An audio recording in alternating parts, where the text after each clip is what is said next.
ಎಲ್ಲರಿಗೂ ನಮಸ್ಕಾರ. ನಮ್ಮ ಯೂಟ್ಯೂಬ್ ಚಾನಲ್ಗೆ ಸ್ವಾಗತ. ನಾನು ನಿಮ್ಮ ವಿಜಯ್ ಆಲಳ್ಳಿ.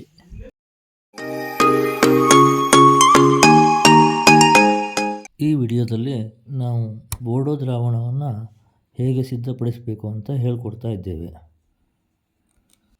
ನಾವು ಇಲ್ಲಿ 3 ಬ್ಯಾರಲ್ಗಳನ್ನು ಇಟ್ಕೊಂಡಿದ್ದೇವೆ.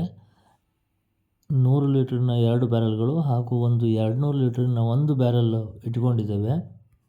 ನಾವು ಈಗಾಗಲೇ ನೆನೆಸಿಟ್ಟ ತುತ್ತ ಹಾಗೂ ಸುಣ್ಣಗಳನ್ನು ಈ 100 ಲೀಟರ್ ಬೇರೆ ಬೇರೆ ಬ್ಯಾರಲ್ಗಳಲ್ಲಿ ಹಾಕ್ತಾ ಇದ್ದೇವೆ.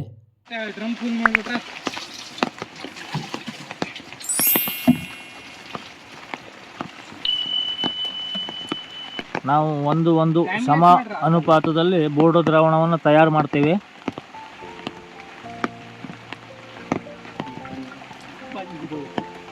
ಒಂದು kg ತುತ್ತ ಹಾಗೂ 1 kg ಸುಣ್ಣಕ್ಕೆ 80 ಲೀಟರ್ಗಳನ್ನು ನಾವು ಬೋಡೋ ದ್ರಾವಣವನ್ನು ಸಿದ್ಧ ಮಾಡ್ತೇವೆ.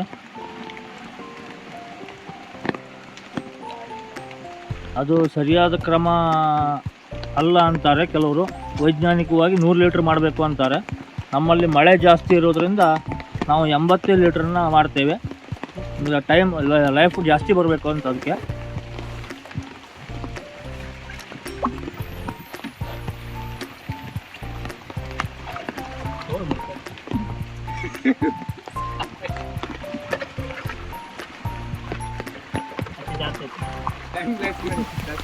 ಒಂದು ಕಡೆ ಸುಣ್ಣವನ್ನು ರೆಡಿ ಮಾಡ್ತಾ ಇದ್ದಾರೆ, ಇನ್ನೊಂದು ಕಡೆ ತುತ್ತವನ್ನು ರೆಡಿ ಮಾಡ್ತಾ ಇದ್ದಾರೆ.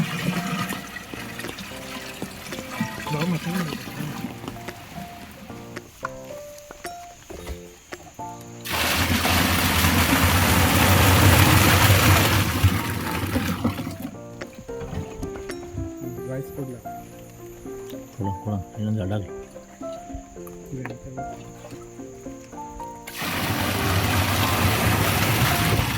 ನಾವು ಈಗ 200 ಲೀಟ್ರ್ ದ್ರಾವಣವನ್ನು ಸಿದ್ಧಪಡಿಸ್ತಾ ಇದ್ದೇವೆ. 100 ಲೀಟ್ರ್ ಸುಣ್ಣದ ನೀರು, ಆಮೇಲೆ 100 ಲೀಟ್ರ್ ತುತ್ತದ ನೀರು. ನಾವು ನಮ್ಮ ತೋಟಕ್ಕೆ ಎಷ್ಟು ಬೇಕೋ ಅಷ್ಟನ್ನು ರೆಡಿ ಮಾಡ್ತಾ ಇದ್ದೇವೆ.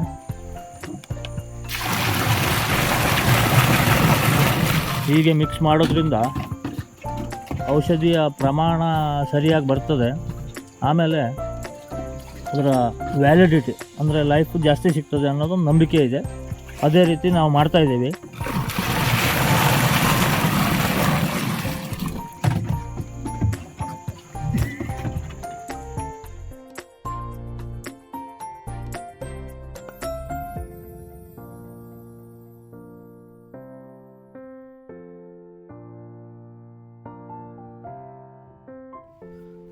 ಈ ರೀತಿ ಮೇಲೆಯಿಂದ ಮತ್ತೆ ಬ್ಯಾರಲ್ಗೆ ಹಾಕೋದ್ರಿಂದ ಸರಿಯಾಗಿ ಮಿಶ್ರಣ ಆಗ್ತದೆ.